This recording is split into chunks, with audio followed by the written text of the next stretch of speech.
I want you to listen to me very carefully, because what I'm about to say may challenge everything you believed about your struggles, your failures, and your mental state.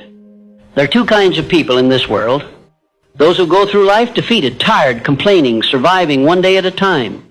And those who stand tall in the face of adversity, smile when others break, rise when others quit, and win.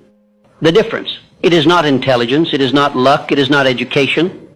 It is what I call a positive mental attitude. And let me be clear, this is not just thinking good thoughts. This is not surface-level optimism. This is not plastering a smile on your face when your soul is breaking. No, positive mental attitude is a spiritual power.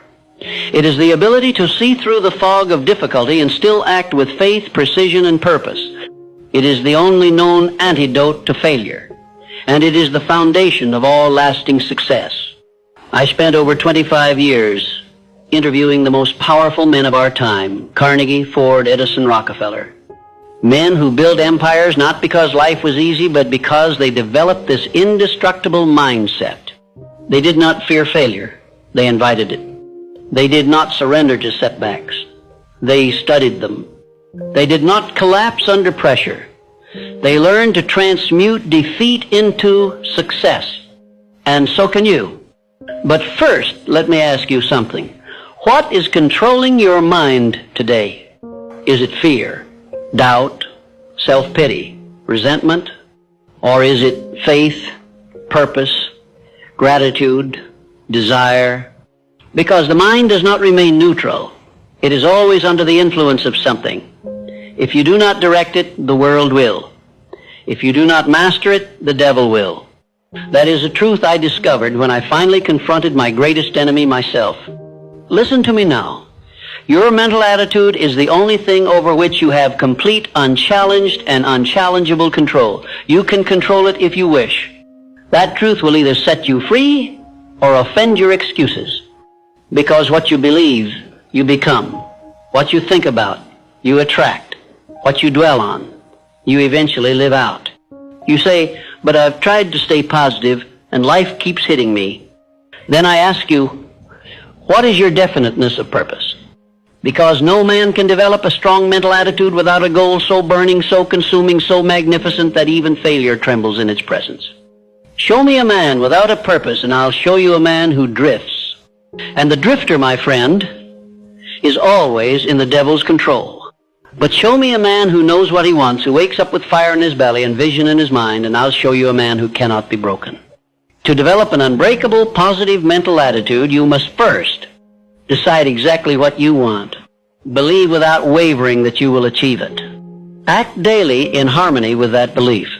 No excuses, no waiting for motivation, no depending on outside circumstances. Let me say something most will never tell you. The world does not owe you encouragement. The universe does not pause to comfort your weakness, but it will always reward definiteness backed by faith.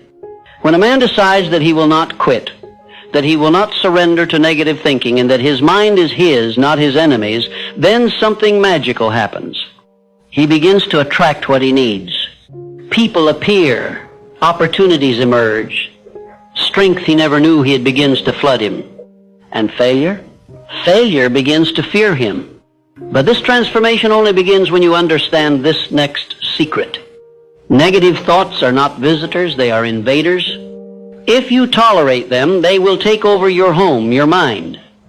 If you entertain them, they will eat your purpose from the inside. And if you let them linger, they will convince you to quit on the very thing God placed you here to achieve. So you must do what I call cosmic housekeeping. Take inventory of what you think. Monitor your inner speech. And when you catch your mind drifting toward fear, doubt, worry, resentment, stop it like you would a criminal at your door.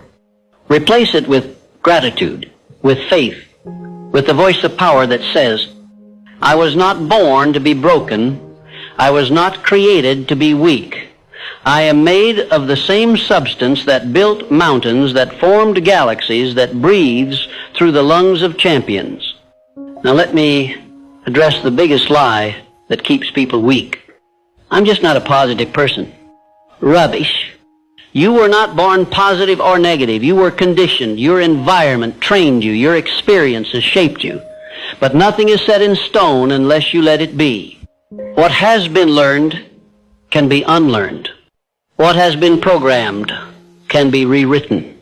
The key is repetition. You become what you repeatedly do. You believe what you repeatedly say. And your attitude will reflect the dominant thoughts you entertain over time. So if you want to develop an unbreakable mental attitude, you must start with this. Control your input. Feed your mind daily with faith, courage, and truth. Speak power even when you feel pain. Read the words of greatness until they burn inside you. There is no shortcut. There is no hack. But there is a path. And it begins with one decision, that no matter what life throws at you, your attitude is yours. Not your enemies. Not your critics. Not your pasts. Yours. And that, my friend, is the beginning of power. If you want to develop an unbreakable positive mental attitude, then you must understand the power of autosuggestion. What is autosuggestion? It is the method by which your subconscious mind becomes the soil for either weeds or fruit. Whatever you repeatedly say to yourself, whether truth or lie, your mind accepts, absorbs, and ultimately believes. Your success is always preceded by a conversation, not with someone else, but with yourself. Your inner dialogue is either an architect of greatness